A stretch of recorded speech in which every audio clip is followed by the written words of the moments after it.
With week 1 in the books, let's talk about some top waiver adds and stashes. Number 1, this should come as no surprise, but Puka Nacua. Puka Nacua had 10 receptions on 15 targets for 119 yards, seemingly coming out of nowhere. He looked like he was very comfortable in this offense and did not look like a rookie at all. Matt Stafford trusted him, and I would imagine he's going to continue to trust him for the duration that Cooper Kupp is out. He's only rostered in 7% of leagues, so I would definitely put him as your top priority if you are in need of a receiver. Next week, they play San Francisco, so he probably has some tough sledding, but San Francisco is definitely more stout against the run than they are against the pass, so I would imagine he'll find some openings underneath and should have a decent amount of volume, giving him some type of floor. I think after next week, though, he'll definitely be able to produce the way he did in week 1. Not to say that he won't produce next week, but it's definitely going to be an uphill battle. It definitely helps that he played 78% of the snaps, so he will be on the field for sure. Next, Tyler Algier. Tyler Algier is currently owned in 57% of leagues. He was already drafted pretty heavily as Bijan Robinson's handcuff, and he does clearly have some standalone value. I mean, he had 15 carries for 75 yards and 2 rushing touchdowns, and he also had 3 receptions, something we didn't see last year. And I would imagine he's going to continue to have a similar role. So if he is somehow available in your league, I would definitely put in a waiver for him. He played 56% of the snaps and Robinson played 63%, so this almost looks like somewhat of a split time situation. Obviously, Robinson will take on a larger role as the season goes on and should be relied on in games that are a little bit more competitive, but they play Green Bay next week, and I could see both running backs producing the way they did in week 1. Next, Jakobi Meyers. Meyers kind of blew expectations out of the water yesterday. He had 9 receptions on 10 targets and 2 touchdowns. And Davante Adams almost seemed like he was playing second fiddle. I doubt that will be the case moving forward, but Meyers definitely has value and is going to be a prominent player in this offense. Unfortunately, he suffered a concussion, and I do hope he gets better quickly. If he is somehow able to get through the protocol and suit up, he'll be going up against Buffalo, which should be a pretty tough matchup, but he played 80% of the snaps yesterday, and I would imagine that that will be the trend moving forward. He should be on the field just as much as Adams and pretty much in all 2 wide receiver sets. Next, Kenneth Gainwell. I kind of didn't see this one coming. I mean, I knew there was a lot of talk about Gainwell in the offseason, but they brought in DeAndre Swift and Rashad Penny, so it kind of seemed like Gainwell would play third fiddle, but that was not the case. He's rostered in 47% of leagues, so if he's available, I would definitely grab him. He had 14 carries for 54 yards and had 4 receptions as well. He's on a short week this week, going up against Minnesota on Thursday. He does seem to have a slight rib injury already, just looking at the injury report, so I would keep a close eye on that. If he isn't able to suit up, I'm sure one of those 2 other backs will probably carry the load. In a shocking move, Penny was healthy and active, and I would imagine that that was more of a 1-week thing, and he should get called up sooner rather than later. Especially if Gainwell's hurting. Nonetheless, if Gainwell is healthy, it seems like he's the guy. He played 62% of the snaps yesterday and looked like the clear lead dog. DeAndre Swift barely even touched the ball. Next, couple of Ravens running backs. Sadly, J.K. Dobbins was bit by the injury bug again. I really do wish him a speedy recovery. This guy has had horrendous luck.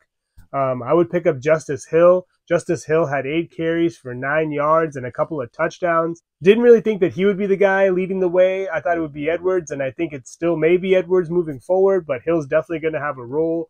John Harbaugh came out today and said that they don't plan to bring anybody in. They're happy with the guys they have in-house, so that likely means they're going to call up Melvin Gordon from the practice squad, so there'll be some kind of committee going on between 2 or 3 guys. I would imagine that Hill, being only 4% owned, will likely be claimed pretty heavily this week. As far as Gus Edwards, Edwards is only rostered in 20% of leagues. He had 8 carries for 32 yards and a 2-point conversion. He's been in a lead role before, and I would imagine that if he's thrust into that role again, he'll be able to handle himself. This guy's averaged over 5 yards per carry over his career, so he's very capable. I would definitely prioritize both of these guys. Hill played about 30% of the snaps. Edwards played about 23% of the snaps. So they definitely kind of split time. They play Cincinnati this week, which if Cincinnati looks like they did last week, that should be good news for both Hill and Edwards. But I would imagine that Cincinnati's going to come out with something to prove. And this game will be pretty competitive, especially given that it's a divisional game. Next up, Zay Jones. I was kind of surprised to see that Jones was only rostered in 31% of the leagues. Given that he played 89% of the snaps yesterday, which was more than Ridley, who played 81% of the snaps. Not to say that Calvin Ridley isn't the number 1 guy, but Jones is clearly viewed as a prominent number 2 receiver in this offense. He had 5 receptions on 7 targets and a spectacular touchdown. I would imagine he's going to be involved pretty heavily moving forward.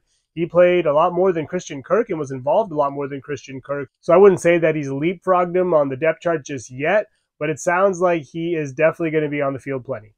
Next up, Kyren Williams. Kyren Williams kind of came out of nowhere. He's only rostered in 6% of leagues, but he looked like the far more effective back yesterday, getting 65% of the snaps, going for 15 carries and 52 yards, also grabbing a couple of receptions and scoring 2 rushing touchdowns. And with Cam Akers' history of being in the doghouse the way he was for the first half of the season last year, he's looking a little tough to trust all of a sudden.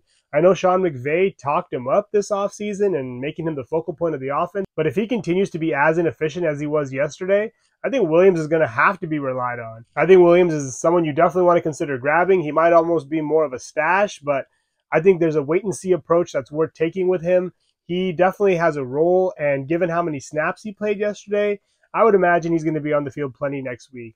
Only problem is they're playing San Francisco, like I mentioned, who is stout against the run. And we saw what they did to Pittsburgh this last weekend, so I wouldn't expect the same result as last week with Williams, but he'll definitely get some volume. I don't think he's start-worthy this week, but he's definitely someone worth grabbing. Next up, Tutu Atwell. Atwell looked pretty solid yesterday. He's only rostered in 4% of leagues and had 6 catches on 8 targets for 119 yards.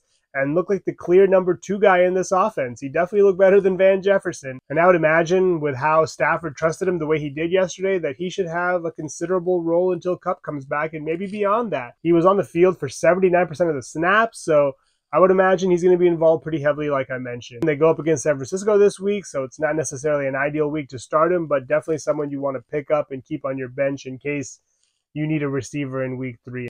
Now let's talk about some players to stash. First up, Zach Moss. Zach Moss is only owned in 7% of leagues. And the way Deion Jackson played this last week, they're going to need him to get healthy quickly. He was questionable to play last game, but just couldn't get the green light. And Deion Jackson had a couple of lost fumbles. He was pretty inefficient. He had a pretty good day through the air, which salvaged his value in PPR leagues, but I would imagine that once Moss comes back, it's his job to lose. He's listed as the number 1 guy on the depth chart as of now. And he should have some value for a few weeks while Jonathan Taylor is out if he's able to perform. He's in a great spot this week going up against Houston. So if you do pick him up, I would even consider starting him.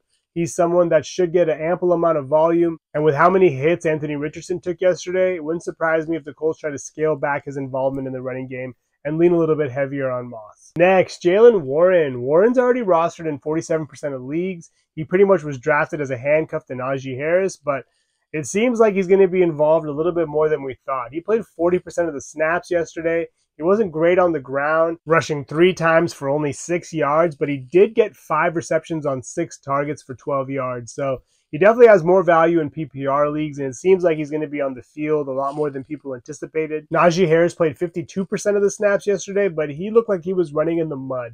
And they're going up against Cleveland this week, who looked pretty stout against Cincinnati yesterday, so I would imagine it's going to be a tough week for both of these guys, but it's still kind of a wait-and-see approach just because we're not sure if last week was just a fluke or if Warren will really be involved this much. Next up, Allen Robinson. Robinson may suddenly become relevant again. He's only rostered in 3% of leagues, and both Deontay Johnson and Pat Freiermuth went down yesterday.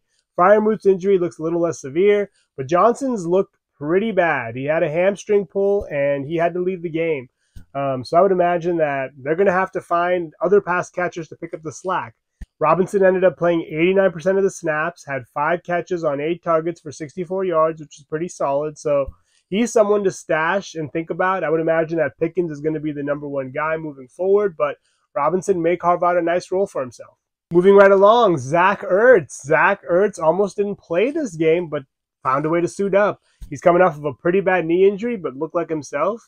He had 6 catches on 10 targets, but for only 21 yards. So he's definitely more of a PPR pickup, but with that volume, you can't ignore it. I would imagine they're going to continue to rely on him, especially if Joshua Dobbs is the quarterback. He's going to need a safety valve. They go up against the Giants this week, and Ertz has a 5-game touchdown streak against them, so maybe he can make it 6.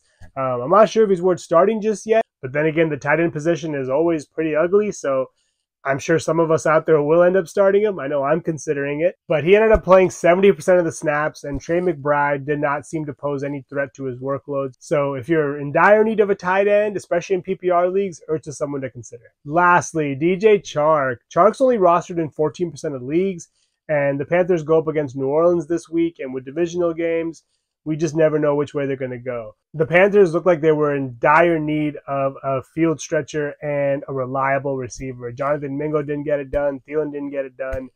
And Chark, I think, has the skill set to be that guy. He has a hamstring injury, which is why he didn't get the green light, which was kind of surprising because the way he was talking to reporters leading up to it, it seemed like he was going to suit up, but then last minute things changed. If he is able to suit up, he's someone to consider. I definitely think he's worth stashing. He should be involved pretty heavily once he gets up to speed. But I would wait and see, especially coming off of an injury like this, to see how he performs before inserting him into your lineup or even considering it. Those are some players I think are worth considering picking up off waivers and stashing. Please subscribe and let me know who you think we should pick up off waivers or stash in the comments below.